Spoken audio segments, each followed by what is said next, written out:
forward, 2 steps back. How to stop the rot for the Perth Glory men's team. Off the mark, the Glory girls record their first win in the Stephen Peters era. And plenty of other things to go on this episode of the Far Post Perth Podcast. My name's Blayne Treadgold, joining me, all powered by ID Athletic. 2 gentlemen who have joined us in previous episodes. We've got Neil Sherwin. Good evening to you, mate. And we've got Jaxon Bassett. Welcome back, mate. Off the bench again. Yeah, happy to be back after a 1 week absence. Yeah, very, very good.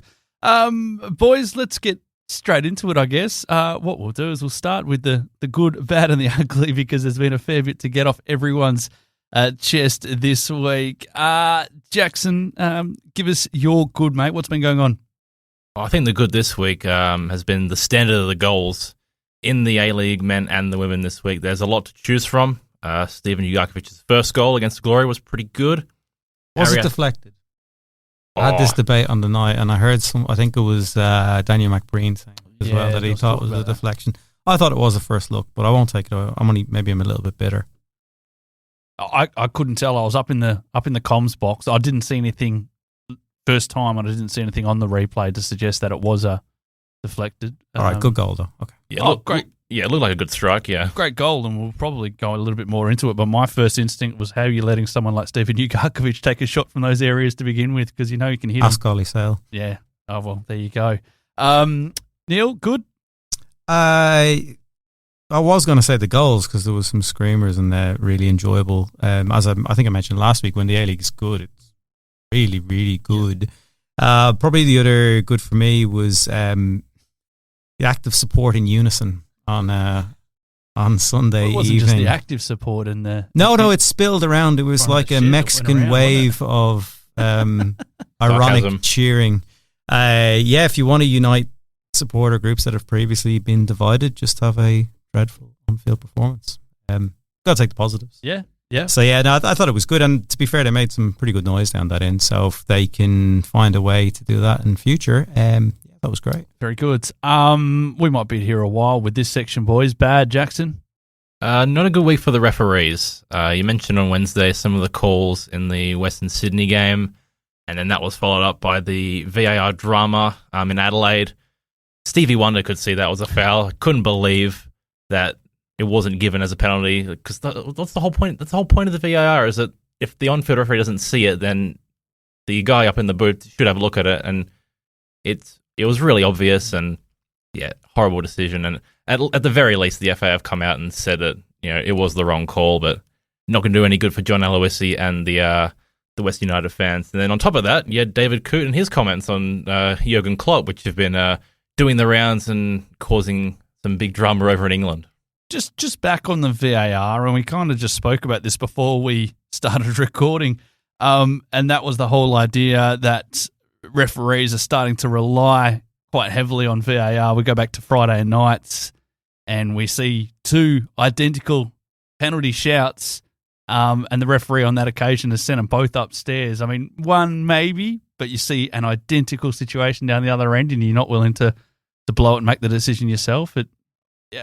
They were both clear-cut penalties as far as I was concerned. 2 obvious fouls, and I was wondering why the referee has, first of all, hesitated, then waved play on, and it is an over-reliance on VAR. We talk about VAR not being there to re-referee the game, but if the referee is not prepared to make a decision, it's got no choice but to step in and re-referee it on the referee's behalf. And they were both clear fouls, and I don't understand the situation that may have entered the referee's mind as to why he's not... I'd rather a referee make the decision and then be corrected and trust his judgment rather than being so hesitant. So that wasn't a good look. I mean, John Moss coming over from the Premier League wasn't a great referee over there anyway, and being the head of the group here doesn't really fill me with confidence. But as mentioned, it hasn't been a great week or two with some of the decisions. You see it in other sports too. You see it primarily in cricket. Just the reluctance to make that hard decision, because if it goes upstairs, then they're going to be able to get it absolute. So I wonder if that started to creep over. Yeah. That was my bad as well, was the VAR missed penalty and the way that went down as well. I don't think I gave you my good, but my good was actually just the coverage that's picked up, the weekly shows through the APL. You can sit down and watch a football show on the A-League just about every day of the week now, which is absolutely fantastic. And I think that's where it was destined, originally destined to go, but it seems now that it's actually come to fruition. So, just going back to my good there. Jackson, ugly.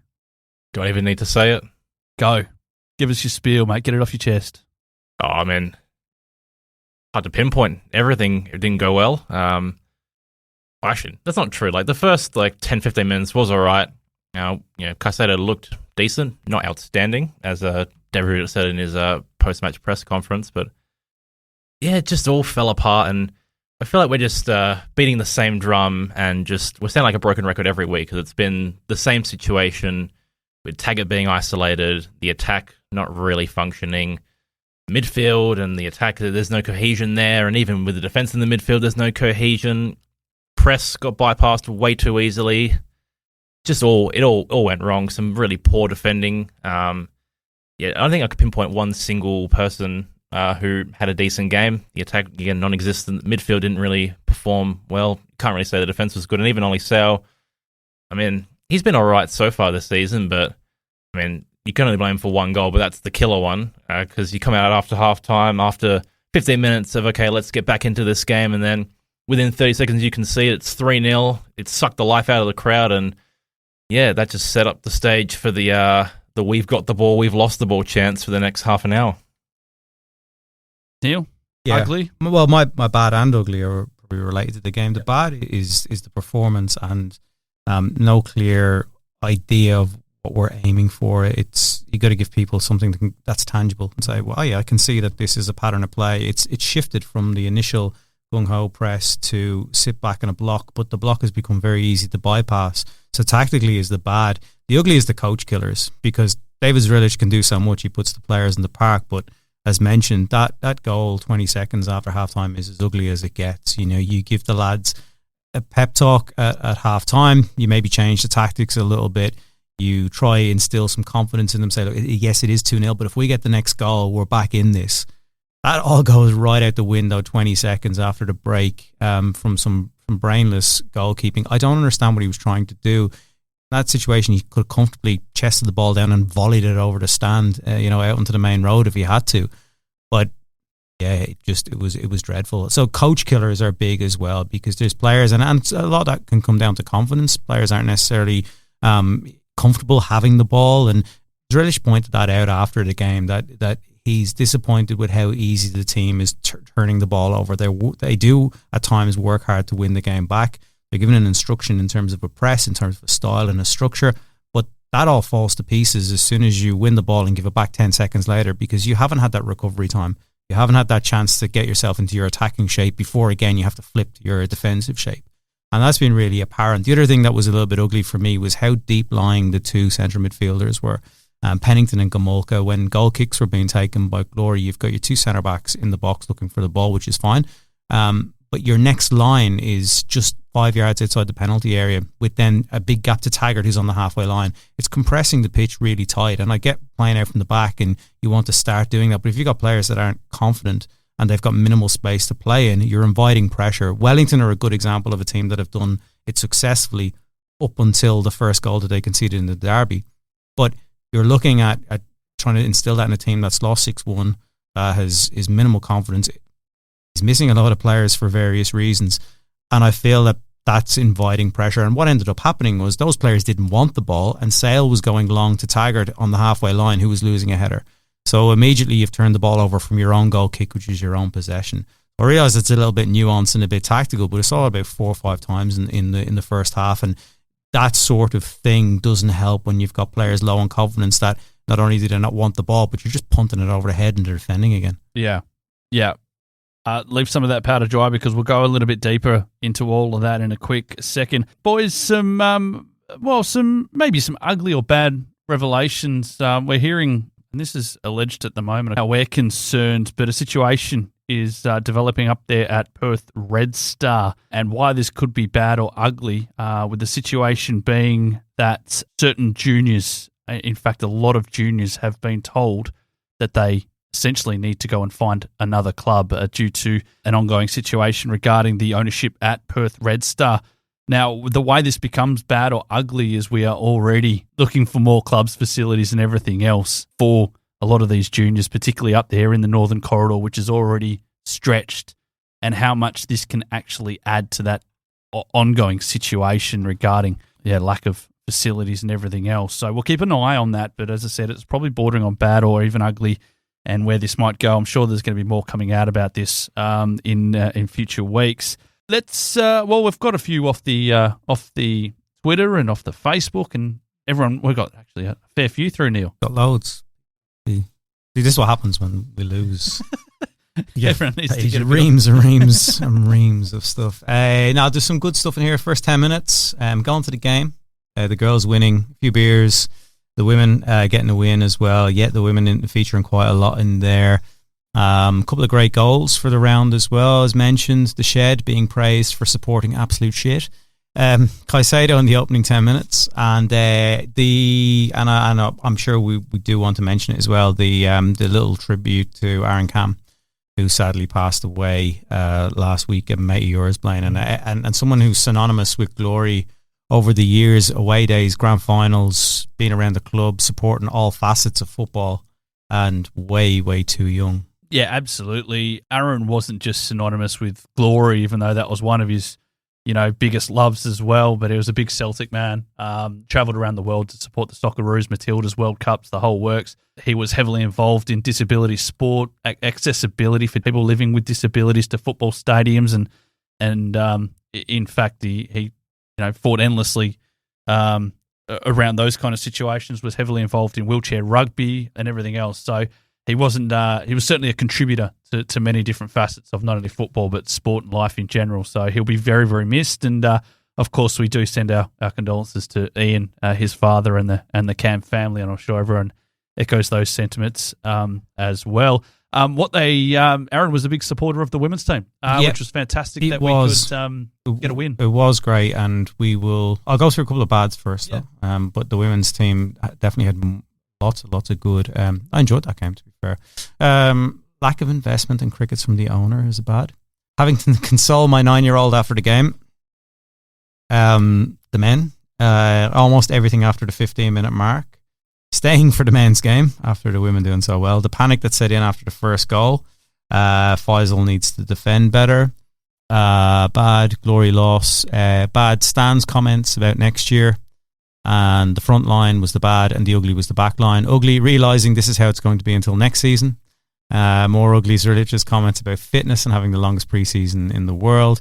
Being in the crowd on Sunday, just how flat everyone was, and a lack of positives from the game.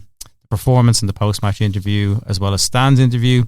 Ollie Sale's attitude, time and time again, we concede. I'm running out of breath here. The possibility of breaking more unwanted records, judging by Sunday's loss. Lazaridis and Zrilic just repeating the same words week in, week out. No self-reflection, no clear plan for improvement, and it's a great way to get fans to tune out and lose faith if that continues. Second home game in a row, we've had self-depreciating chants. We want 6. How shit must you be?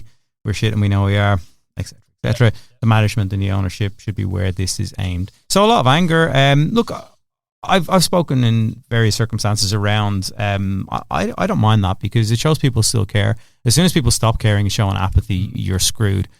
So look, there's still plenty of people out there that care. The attendance was good, 7,500-ish for Sunday night. And I did mention last week that I was worried about Sunday night being 5:45, kids up for school the next day, long day if you're going to the double header. But that was great. Really good crowd, made a good bit of noise, and it shows you that the potential is still absolutely there, that if the product is on the pitch and the results are good, people will turn up because they love football. And I don't think that has changed. But yeah, to the other points there, it's hard to argue. Yep, certainly agree. The women. Yeah, let's talk about the girls, because I thought they were really good. I kind of was working for Sport FM up in the comms box and got there relatively early, I think about midway through that first half. And great goal. Georgia Cassidy just jumping on a bit of a half chance there, which was fantastic. And then, it just opened up in that second half, a bit of a... to be fair, I don't think it was even a half chance. It was just a really good recognition from her to put on that press. And, we've mentioned about David Zrilic in the press for the men's team. That was somebody who recognised that that player receiving the ball had her back to play. She wasn't even side on receiving the ball from the goalkeeper. She had no awareness of what was behind her. Cassidy recognised that, got in, nicked the ball, and it was a great finish. Bottom corner, lovely. And that was in the first minute of the game, and it really does set you up. Yes, second half was great. What I'm enjoying is they're taking advantages of goalkeepers who are afraid to go anywhere near the goal line. They did it against Melbourne City. They did it for another goal at the weekend and for the quite hilarious red card, which is the most obvious red card you'll probably ever see. It's a win. It's on the board. It was the first home win in 364 days. So that's a monkey off the back for everybody involved. I know it's a new regime, but that stigma is still there from last year, and the way that the season finished showed good signs against Melbourne City and got a win. And I do just wish they would tighten up a little bit at the back, but that's maybe down the track. Yep, Cassidy, O'Donoghue, and Brown with the 3 goals there. Spread across there, and of course the red card, and that just opened it up just that little bit more as well. What did you make of it, Jackson? Yeah, pretty good overall. I think Georgia Cassidy pointed out straight away. I think this is going to be a breakout year for her. I think last season when we had Hannah Lowry and Sophia Sakalis in the midfield, there wasn't really a chance for her to make a name for herself. But when she came off the bench, she was composed on the ball, made good decisions. I think this year, now she's going to be starting and in the midfield with Izzy Dalton. I think she's going to really break out. And she's been in the Young Matildas, I believe, as well. So I think definitely a future Matilda, and hopefully we can hold on to her because I think she'll be great. And some good work from Kelly Brown to again take advantage of the keeper coming out, and that red card was not very good for Daniela Kojanak. I think defensively we're pretty good though. I think you look at both goals, they were both screamers from outside the box. So I think inside the penalty area we defended pretty well, a lot better than we did against Melbourne City. So there's a lot to be positive about on the women's side of things, that's for sure. Yeah, very good. And I guess one thing that we need to note as well, there's 10 homegrown WA players in that side at the moment. So, I mean, that's been a big thing that people have said, let's give the young WA talent a chance. They've got their chance now. It's a matter of stepping up, such as Georgia Cassidy on the weekend. Grace Johnston was great at fullback again. And there's a few others getting around that are, I guess, trying to get their spot in that first team as well. So, fantastic to see. Let's talk a little bit more about the Glory men and the way this has all come together, because it's, I had a little bit of a rant on Twitter. There's a few different things. There's a lot of moving parts to this, but I think first and foremost is the setup and how that is not conducive to getting the best out of last year's leading scorer, Adam Taggart. It's very, very narrow. I actually went back and had a look at all of his goals from last year. I'd say about 90% came from quick balls into the box from wide areas. There's no width in that side at the moment whatsoever, Jackson. Yeah, one of the best bits of play came early on when Trent Ostler was hugging the touchline and played a ball right down the line for Carluccio, who cut it back for Caicedo, who had a shot. And it went well wide, but that's the sort of play we have not really seen this year, and it's just not quick enough. I think if you want to... We saw a few instances with Melbourne City when they scored their goals, they were getting it out wide to Cohen and to they were getting out wide quickly and getting out numbers and runs in behind. Just not enough of that at all from the Glory perspective, which is disappointing. And I don't think it's just the wide areas which are a struggle. Again, the number 10 issue. Are we going to keep talking about it? Because we've had now 4 players in 4 games to try there, and I thought after the first 10 minutes maybe Caicedo is going to be the one, but again, just didn't turn out. And I do wonder, because I did write about this during the week, is when are we going to make a decision on that position? Because it's all good trying people week in, week out, but I think eventually David Drill is going to have to get to a point where he picks one person and we get a settled side, because that's another issue, is that there's been a lot of chopping and changing, no consistency, and it's hard to play your best football when you don't know what your best 11 is and you're constantly playing people in different positions. A lot of things to work on from the coaching side of things. Neil, there's still a lot of frustration regarding the retort that we don't know our starting 11, that we've still got players underdone, that we've got guys coming in injured. It was oversold to us in a lot of big ways throughout pre-season and everything else. It's still referring to WOW signings. Well, I am, and I mean, I can go back to the old the old saying about sales is, under promise, over deliver. Unfortunately, it's come around the other way. And we're a little bit disappointed with where things are at the moment. Had there been a bit of a different approach to the PR around where the team's at? At the end of the day, you're trying to get people in the door. You're trying to build something. It's been miserable for a couple of years now. It's a difficult gig to come into for anybody, and it's a new regime. So you are trying to sell the dream. However, you're also putting an extra bit of pressure on the players to deliver that.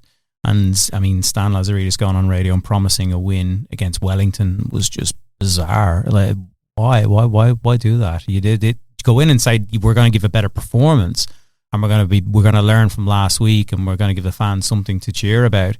But to go on and guarantee a win, I mean, Jesus, that was a bit much. I think there is a plan there, and I think that was evident in pre-season with some of the work that they were doing.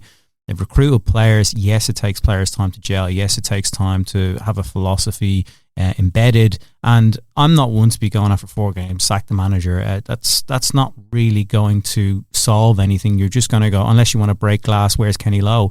But you're just going to repeat the same thing over and over again. And you do need to give it time. There's no relegation.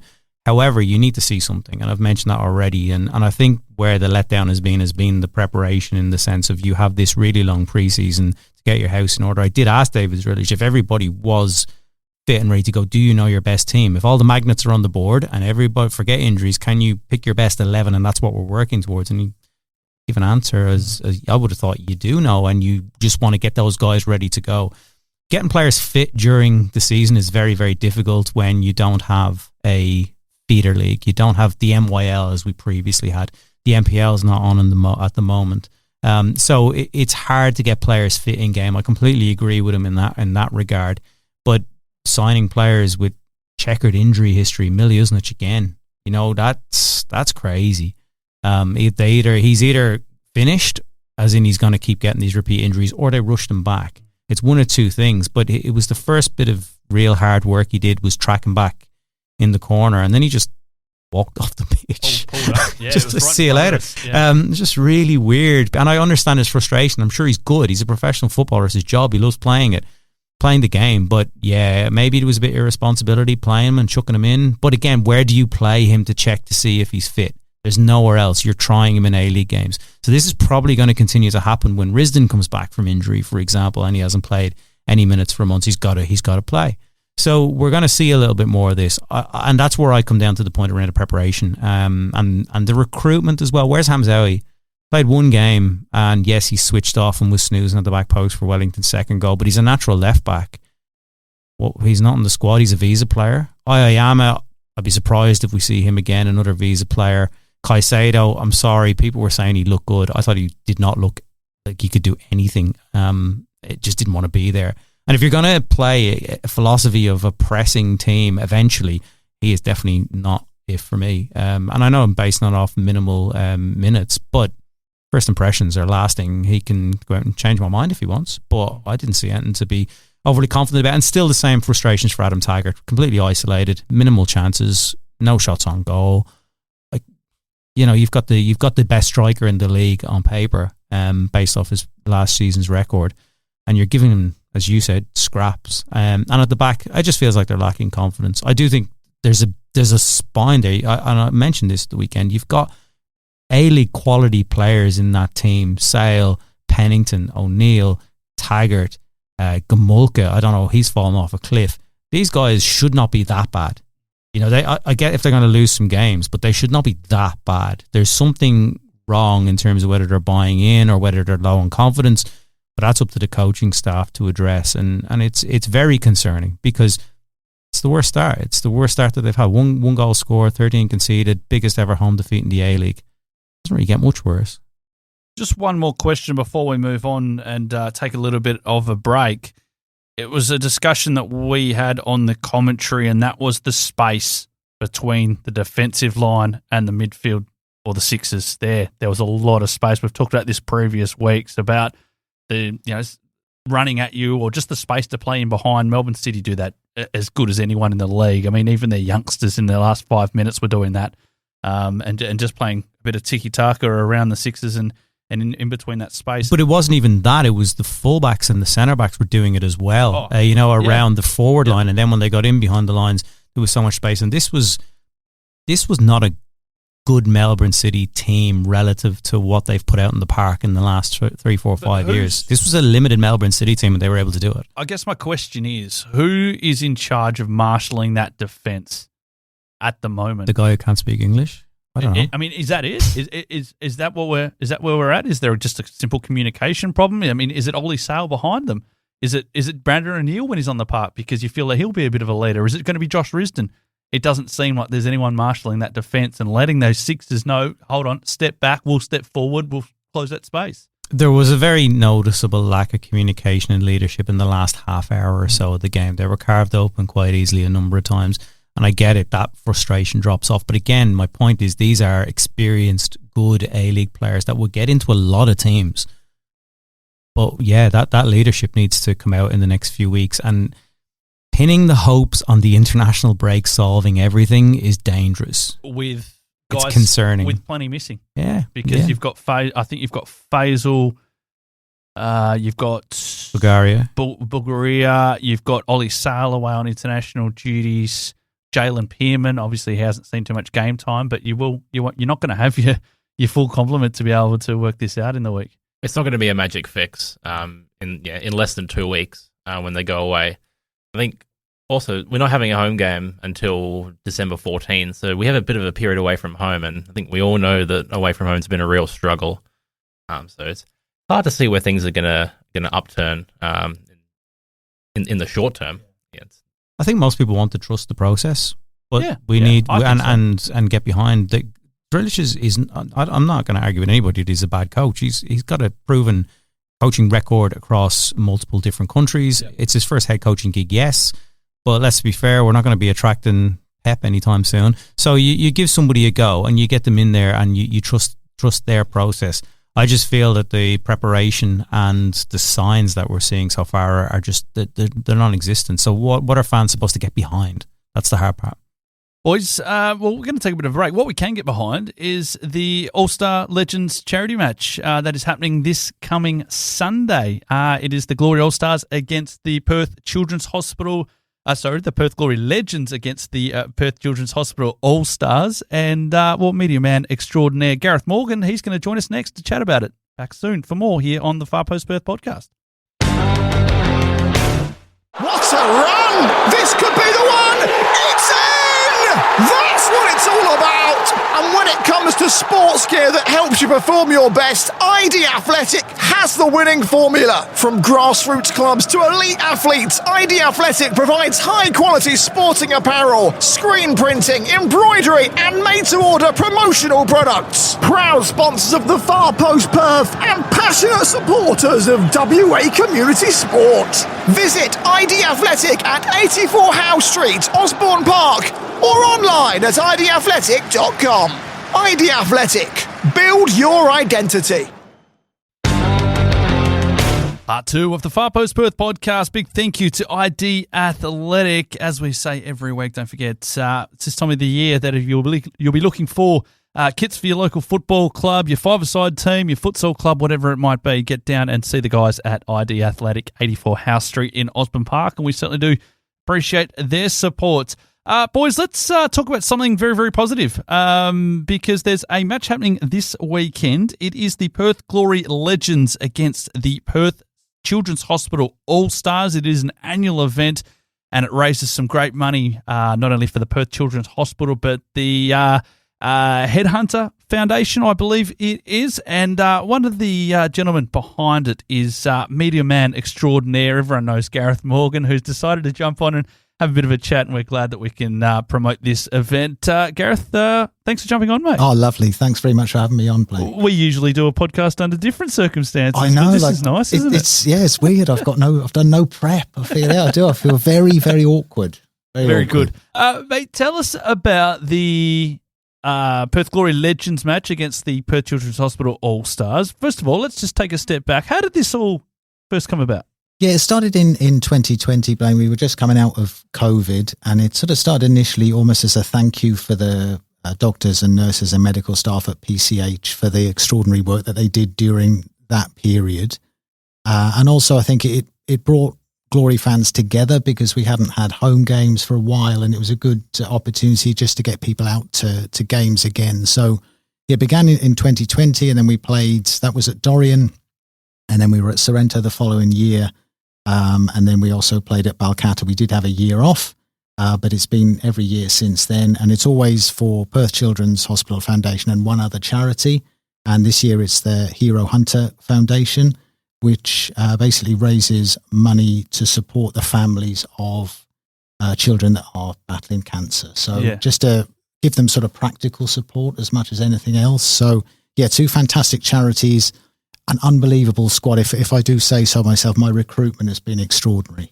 Are you getting a run this year, or what's your role? No, I said the recruitment. I said the recruitment's been good.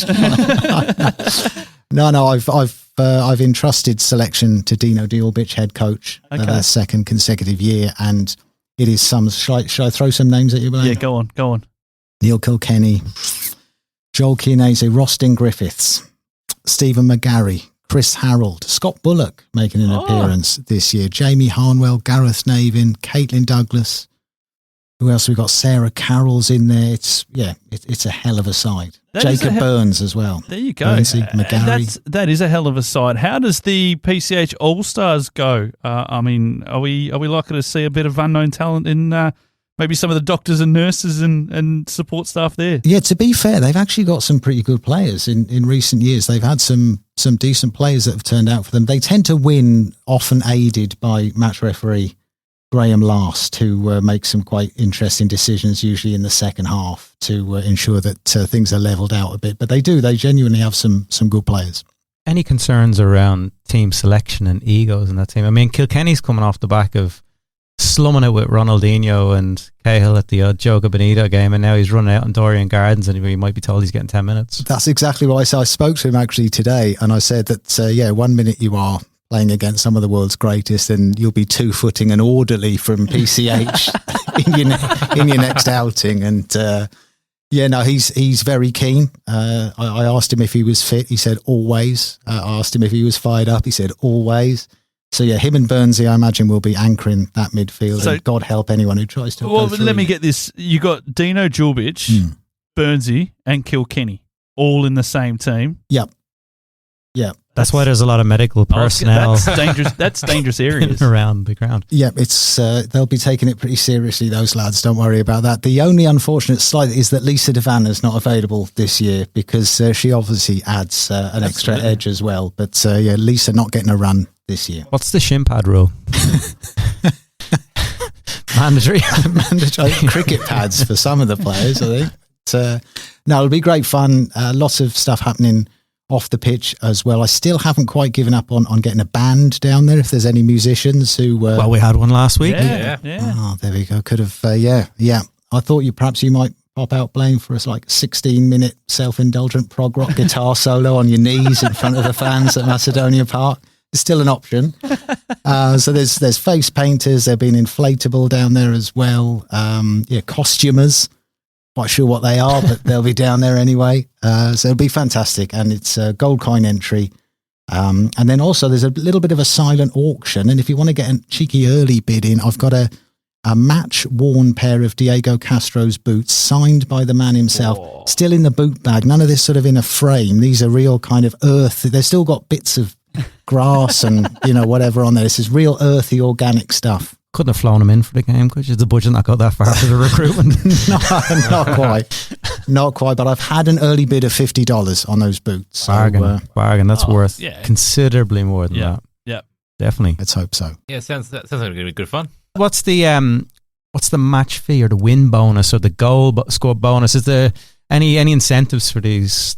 Other than just chopping people down for the first time in a while? I like to think they're doing it to raise money for charity, but I don't know if there's any. I mean, there's, like you said, there's egos involved. Yeah. These lads, they want to turn out. I know McGarry has been using it as an excuse to try and get into better shape. I believe he's been training the house down. I'm sort of picturing Rocky style kind of training, chopping down trees, running up steps, that kind of thing from McGarry. So expect a very svelte and streamlined Stephen McGarry just doing a bit of creative stuff in front of that double pivot of Burns and Killer, I think. And what's your match day attire if Dino's running the show? Is it very Mike Bassett? Is it suit and tie? Will you be up in the stands? What's it? I'm trying to think I think he had an untucked polo. He actually looked as if he'd come straight from some sort of work site, as I remember last year. He had an untucked polo and a sort of paint spattered trousers. I think it was like tradie, sort of sideline tradie look he'd gone for. So fair play to him. Very, very good. Gareth, you've been around the club a long, long time, and everyone will know your name, if not your face, or be able to put both things together. Let everyone know a little bit about your story to, I guess, when you first started getting involved in football, and then obviously to where you are with the Glory today. Blimey, how long have you got? Long enough. I'll try and keep it concise. Without giving my age away too much, 83, 84 was my first season watching football in the UK. I think it was the most violent season in British football history, so it was a good time to. That was when Leeds went down to Bournemouth, wasn't it? Well, I think it was a little bit later, but not far off. Yeah. Not far off. So, for a sort of 10, 11-year-old whose parents bizarrely allowed him to go to the games on his own, which was, I now have an 11-year-old daughter, and Anyway, I wouldn't be letting her go into games in the UK in the 80s on her own. I don't think they knew any better. Loved it. That was watching Brighton, basically a Welsh family living in the UK, or in Brighton, should I say. So watched Brighton a lot, went to watch the Welsh clubs as often as possible as well, grew up sort of supporting both Brighton and Cardiff pretty extensively, watched Wales home and away for many years, travelled up and down the country to some salubrious and not so salubrious places over the years, absolutely loved it. I wouldn't change it for the world. And then came over to Australia 2005. Had already been working in football there at Club Call in the UK. This was the pre-internet days when we're talking about premium rate phone lines, Blayne. Not those sort of premium rate phone lines. I saw the eyebrows go up there. I can see you giggling, Jackson, over there. Don't think I can't. Well, I can't imagine that voice would be all that enticing, if I'm being honest with you, Gareth. This has taken a really dark turn, hasn't it? I definitely dialed the wrong number at times in my childhood. And yet stayed on the call for 6 to 7 minutes. Remarkable stuff. And then we were in Sydney, didn't get any work in football over there, and just sent an email to Mark White at Glory, because we were due to be moving over to Perth, and Mark White was a media man at the time, asking if there was any freelance work available. He said there was, ended up doing some interviews. And I think 06, 07 was my first involvement, I think, and then have been involved in various capacities ever since, really. And then in this role, this is the second time I did this under Alistair Edwards as well, and then the second time I've been back since 2017. So this is season 7 or 8, I think. Was it always going to be something in, I guess, journalism, communications and football? Is that what it's always going to be? Yeah, I mean, that's basically all I've ever done, really. Sure. So since my mid-20s, I've always worked in football, covering football and covering other sports, that kind of thing. So, yeah, pretty much career, I suppose. Career, and seen many regimes, and probably the greatest era of the Glory Matchday programme as well. That's where we first got in contact. It was way back when. It was indeed. It was, yeah. I mean, I love the Matchday programme. I've got a collection at home. I'm a bit of a sort of programme geek, and it was great. I wish we still had one now, but unfortunately, unless you can sort of find sponsors to make it cost neutral, it's just one of those things. I know a lot of people are a little bit dismayed that we don't have one anymore, and I do sympathise, but I think it's just the sort of economic reality of it. We just weren't selling them enough. I don't think in Australian football they're quite as much a part of. It's not a culture thing. You go to games in the UK and in Ireland, it's your staple. You know, you get your pint in the programme. And that's a little bit of a different culture here, but it's definitely. I'm the same. I've got a big collection in my home, and it's a nice little keepsake to have. Although having said that, they're not cheap in the UK now to buy them as well. They're expensive, but it is definitely a cultural thing. But on the players, who you know where these questions are going. Who is the shittest and who is the best to do it? Now, if you over the years, has there been anybody that you have had to drag to do some media, to do some press, to do some interviews, to maybe go and shake a kid's hand? I think in terms of media, Diego was very, very clever at his English seemed to come and go. Sergio Aguero had that as well. He was fluent in English, but all of a sudden he could never speak it. No, Diego was like smoke. You'd go and get him for something, and literally he'd be there, and then he wouldn't be there, and he would have just disappeared. So he was a challenge. A lovely fella, don't get me wrong, but he wasn't queuing up to do media. Let's just put it that way. They've obviously been around a while, and obviously coming from the UK, where it's just football mad over there. What do you like more about the Australian football culture compared to what it's like in the UK? I know it's been a while since you've been, following it over there. Yeah, I mean it is definitely different. There's no doubt about that. I mean, I think I absolutely love the A-League. And I like it for its eccentricities and just the stuff that goes on, the crazy stuff that goes on. I think you just need to embrace it, really. I mean, it can be very frustrating at times, and like any league, there's aspects of it that you don't like and that annoy you, but just some of the stuff that goes on is just absolutely brilliant, and I just think you have to get round and enjoy it. I'm certainly not a football snob. Like my interest really in the UK has always been in the EFL rather than the Premiership. Premier League. I don't really watch Premier League football particularly much. I'd much rather watch Championship League 1 or League 2. So, and that's not disrespecting the quality in the A-League, because I think the quality of the football has improved significantly over the years, but I'm not someone who needs to necessarily watch that technical, top technical football to really enjoy it. So I love the A-League for what it was, and I do wish more people came. I wish more people went to NPL games as well. You have so many people who are seemingly big football fans, and yet for the 6 months of the year where there's not A-League football, they seemingly just watch it on TV. And I'd love to see more people at NPL games, especially this year. I thought the NPL was one of the best in terms of the standard of football on show. I thought it was one of the best years I've ever seen. Yeah, we saw in the FA Cup, or the Australia Cup as it's now called, the quality of the sides that were playing there was unbelievable, and a lot of the teams have beaten A-League sides over the years, including, unfortunately, Glory this year as well.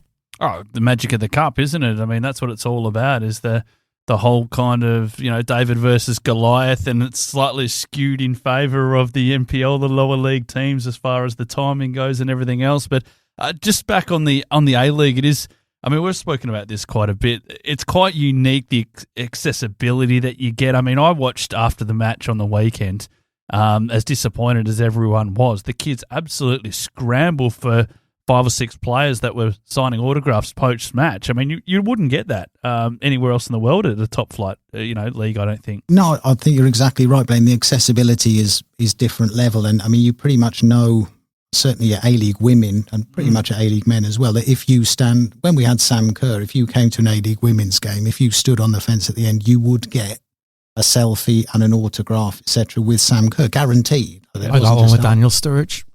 There you go.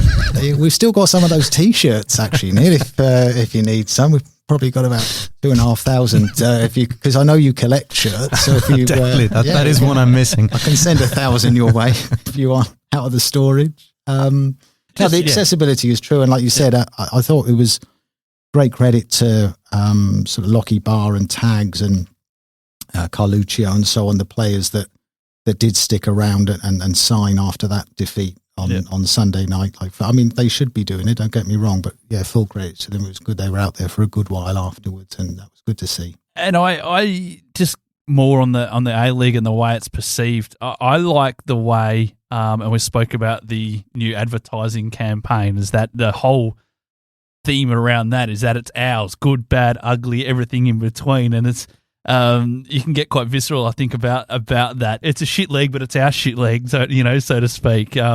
You can get quite. That's next season's tagline. Well, there you go. There you go. But it is like that. It is like that. It is. You're absolutely right. And I do.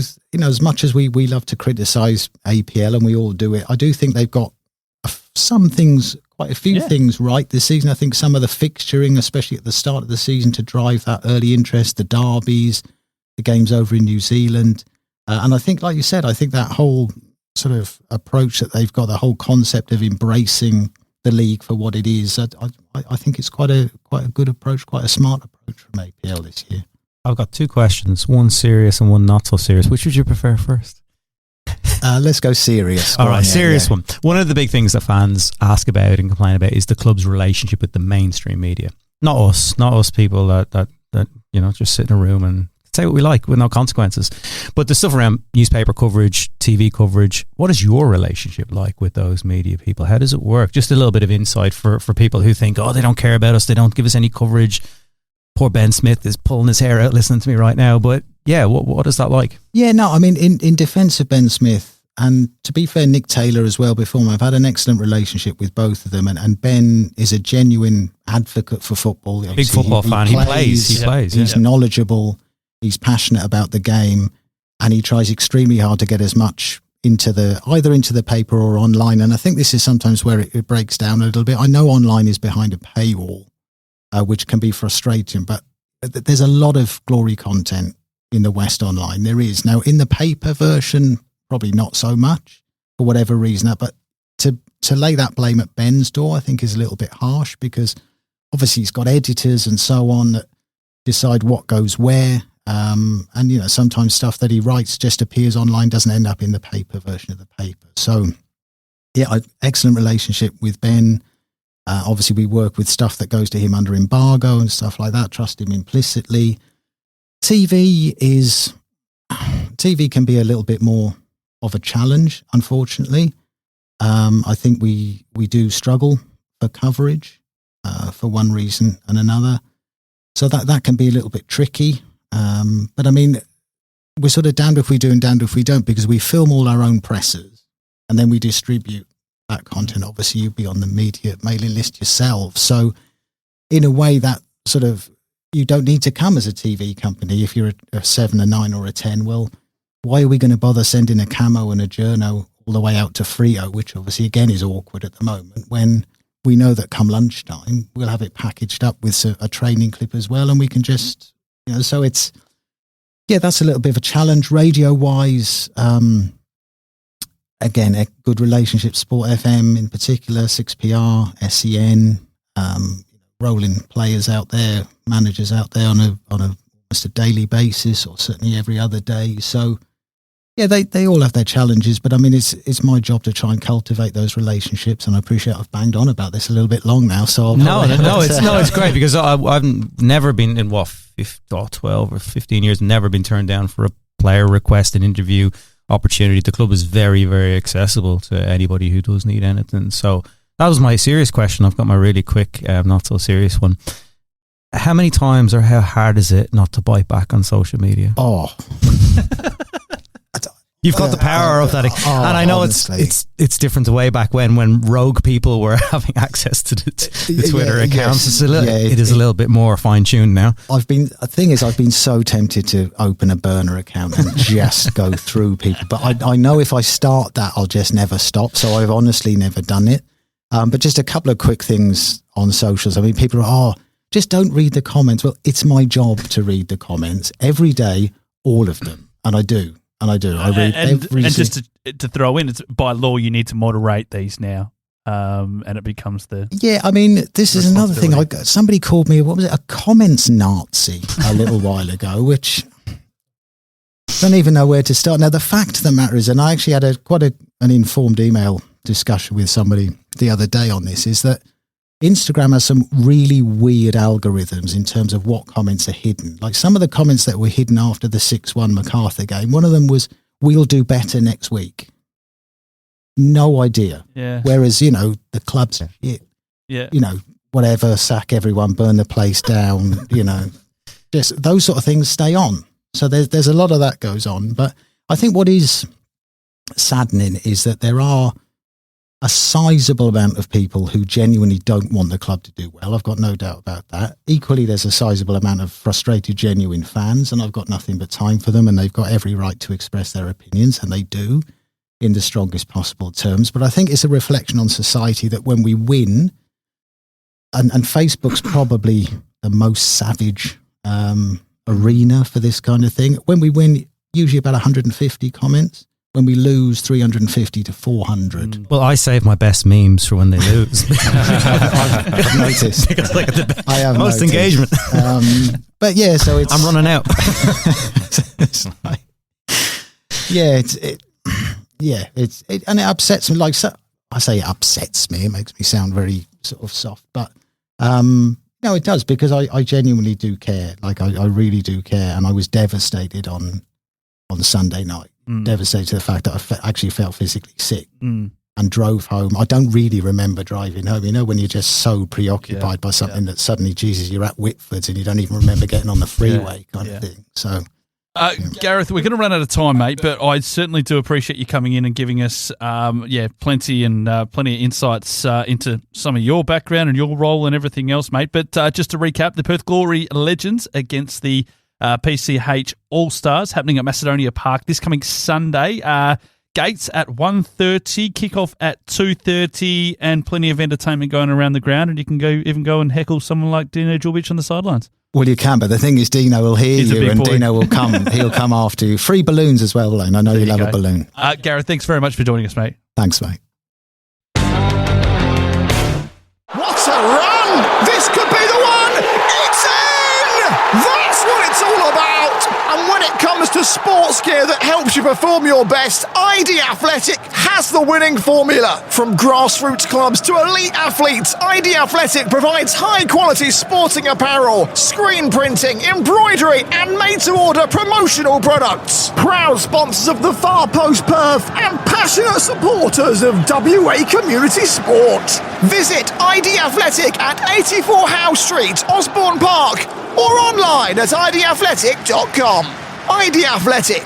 Build your identity. Big thank you to Gareth Morgan, who joined us before the break. Just about set to wrap things up, gentlemen. No A-League men this week, but we will certainly get behind the Glory women who are away to Brisbane. So looking forward to that one. You can get around that one all on Paramount Plus, I think, and also on 10 Play. We've got the Socceroos this week.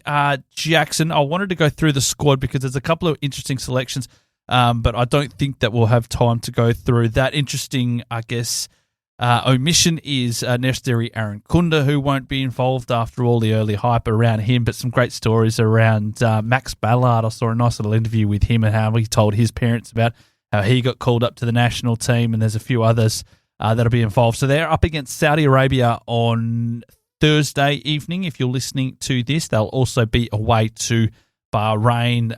Neil, a couple of positive results, do you feel?